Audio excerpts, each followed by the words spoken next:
Okay, so for this one, I'm going to introduce a term that I use a lot that is going to become one of the main things that I talk about, which is collapse.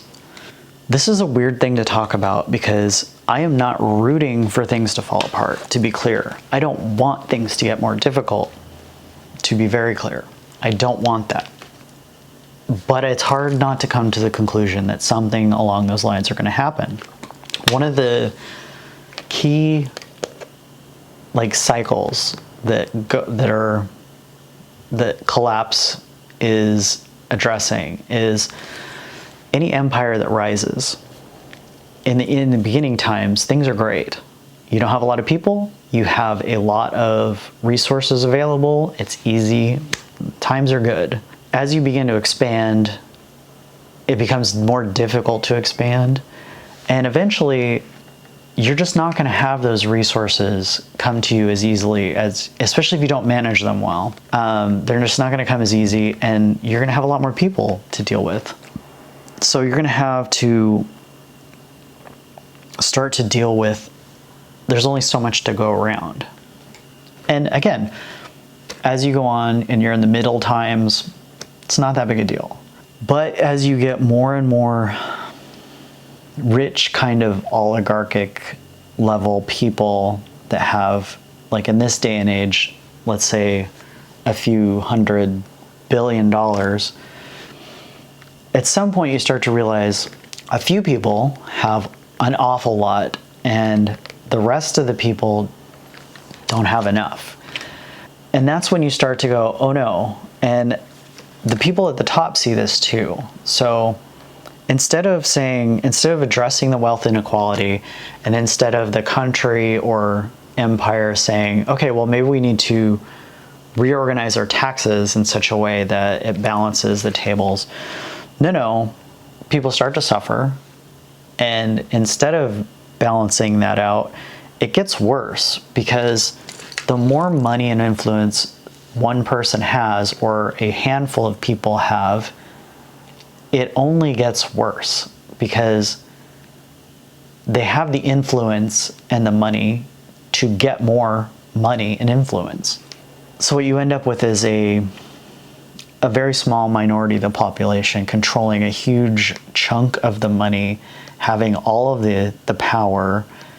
Because even if they don't directly have the power, if you can buy a bunch of people in Congress or a majority in Congress, if you have that kind of influence, whether you are an individual or a corporation, if you got that kind of money and you got that kind of power, then you just get more and more and more. And the more things get worse, the more you panic and the more you want more, because it's coming to an end.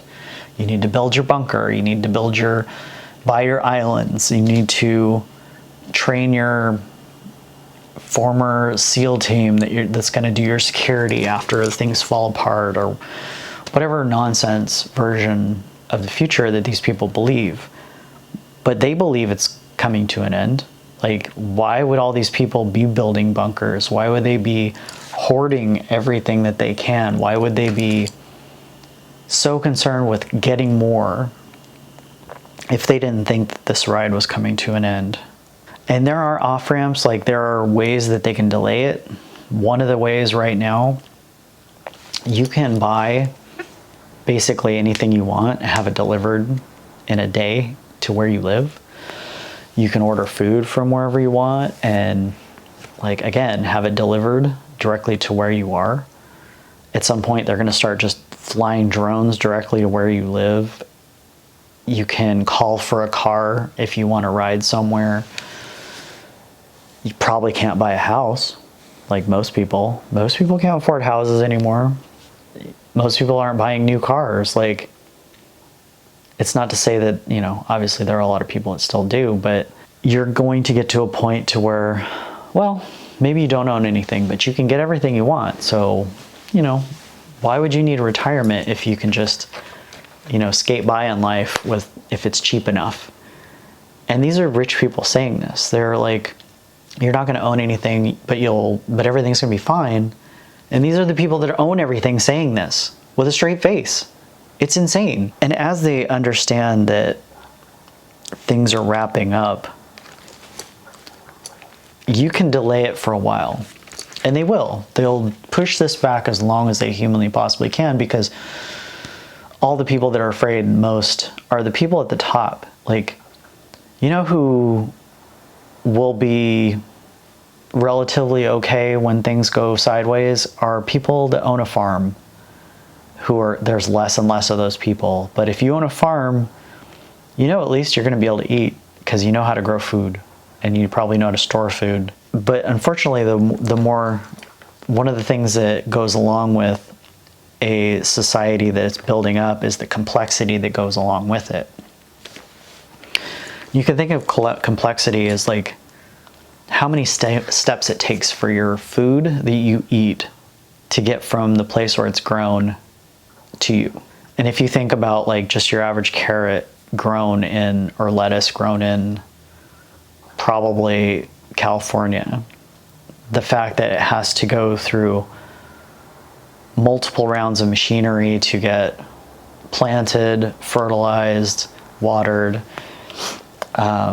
it's eventually going to be harvested, moved on a truck to just some sort of distribution center or processing, and then go to a bigger warehouse, and then have to get distributed to multiple different warehouses, from those warehouses to independent places that send them to the grocery store that you bought it at. There's a lot of steps involved to that. There's a lot of things have to go right. And in a complex society that's functioning well, you can buy whatever. You can buy apples from Chile and Argentina. You can buy all kinds of things that you shouldn't be able to buy because they're not in season, and sometimes they've been stored for multiple months, or traveled on a boat God knows how far. But that is a complex society that is functioning properly.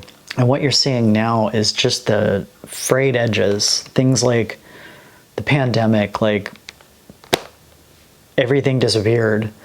Things were, so many stores were struggling to keep anything on the shelf. And it wasn't because there was a lack of product, it was because people were panicking and just buying and buying and buying. But there are cracks in the system that form, and then once people realize that things are getting worse, not better, it is a quick slope sometimes to starting over to some other system. And I don't think anybody can tell you exactly where you are in that process, but I think most people are on board with we're on the downslope. We have been the world reserve currency for a long time. We benefit greatly from that. The reason that we can pay our own debt with money that we print to service that debt is because we are the world reserve currency, and there's a demand for it. Our currency still has value, in fact, in spite of the fact that we print so much of it, because there's a lot of demand. And that was the downfall of the British colonial kind of empire that happened. They thought for a long time that, every empire thinks that it's never coming for them. But at some point, people get tired of your stuff, and all they have to do is divest from your currency, and pretty soon your money is worth a lot less. Sometimes almost nothing overnight.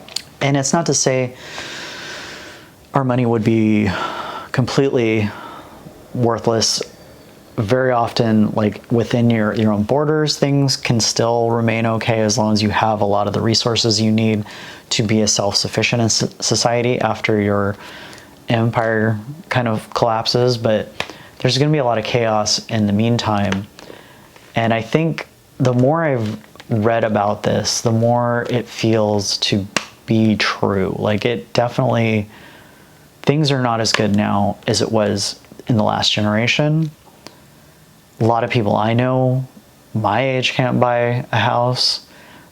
Nobody that I know that's younger is buying houses, short of like people in a profession that pays very well. Like in Seattle, cheapest apartments, the cheapest condos nearby where I live are $400,000, which is just bonkers, and they're not very good. They're not much bigger than my garbage apartment. So this is one of those things that you can dread, or you can realize how messed up everything has become. Like, there's a lot of benefits to living in a complex society. We tend to look out more for people that are on the periphery. We have wheelchairs that can stand on two wheels. We have, your phone can read things to you. Like, there's all kinds of things that help people that are good. And that is the frustrating thing, is how do you have a society that collapses in a way that you can keep some of those things that benefit the people that need help the most? And that is something that's going to be difficult to deal with. Unfortunately, what the biggest concern is going to be how can rich people maintain their power and influence when the money that they have accumulated over a lifetime isn't as valuable, or isn't valuable at all. And man, it's like, this is a concept that a lot of people have a hard time with. I personally, not saying it's good, it'll be bad, but the more I read into all of the stuff that's going on, the more I think that we're on some version of the downside. But it's not all bad. There are things that you can address and maybe create some version of society that is closer to the ground in a way. Like right now, it is all the things that are very basic to how people live are so disconnected with your actual life. And again, that's complexity. The ability to, I don't know how to grow food, but I can just go buy it, so why would I have to? I feel like humans have spent too much time in bands of people that they really had to trust and get to know, to live in a society where you don't know anybody, to live in a society where you have very little human contact throughout the day. And I don't know how you get to a place where it's better for people, but I do think that some natural swing is going to be towards that version of reality, because I don't think we're going to be able to keep going the way that we are, as unhappy as most people are, as miserable as rich people are. I think this is why I'm going to talk about a lot of collapse topics and a lot of versions of ways you can make yourself more resilient and more, the way I think of it is closer to the ground. Like, how can you live a life that is more sustainable, not just environmentally, but that is more practically satisfying? We live in a country where depression is just rampant. Anxiety is all over the place. And there's a lot of people in the world with a lot less that are a lot happier, like, honestly. So this is going to be something that I get into, and I'll probably try to break off little tiny topics that deal with this. But I think this is one of the areas I want to concentrate on. I don't know how much interest there's going to be. It's kind of a crapshoot. But if you are interested, stick around. I hope that people will be, that there's some desire for this, because I think it's important to come to terms with the fact that it's not going to happen tomorrow, but it's in the process of happening. So I guess you can look forward to that. I don't know if it's something to look forward to. But anyway, that's all for this one. This is going to be the area that I'm going to really go into in a bunch of topics at some point, probably soon, the way things are going. Politics keeps pulling me out of it though, so we'll see. But either way, I'll see you tomorrow.